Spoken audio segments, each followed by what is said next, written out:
नमस्कार. आर.एस अकॅडमीमध्ये आपल्या सर्वांचं या ठिकाणी सहर्ष स्वागत आहे. मित्रांनो, गेले अनेक दिवस तुम्ही या ठिकाणी ज्या निकालाची वाट पाहत होता, ज्या प्रतीक्षेत होता, ती प्रतीक्षा या ठिकाणी तुमची संपलेली आहे आणि शेवटी जिल्हा न्यायालयाचे सर्व जिल्ह्यांचे निकाल या ठिकाणी लागलेले आहेत.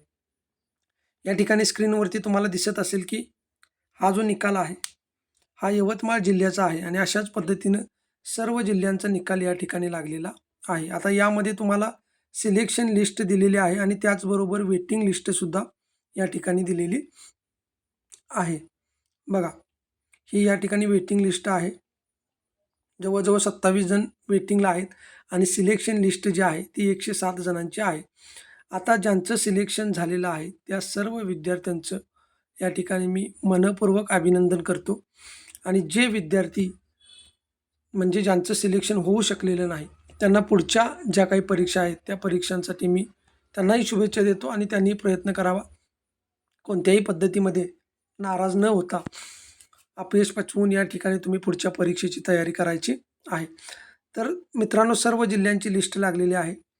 ज्यांचं सिलेक्शन झालेलं आहे त्यांनी मला माझ्या WhatsApp नंबरवरती मेसेज करायचा आहे. ज्या विद्यार्थ्यांचं सिलेक्शन या ठिकाणी झालेलं आहे त्या विद्यार्थ्यांनी मला मेसेज करा. आणि याचबरोबर आता शिपाई पदाचे निकाल आहेत ते सुद्धा उद्या किंवा परवा दिवशी लागून जातील.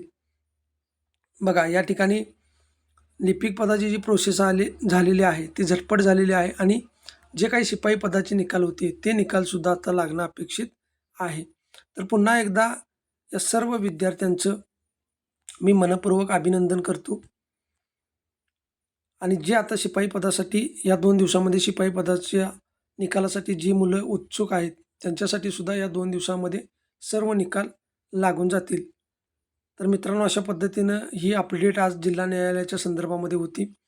गेली वर्षभर आपण या परीक्षेची तयारी करत होतो आणि शेवटी तो दिवस आलेला आहे. निकाल लागून गेलेला आहे. पुन्हा एकदा मी सर्व विद्यार्थ्यांचं या ठिकाणी मनःपूर्वक अभिनंदन करतो. धन्यवाद.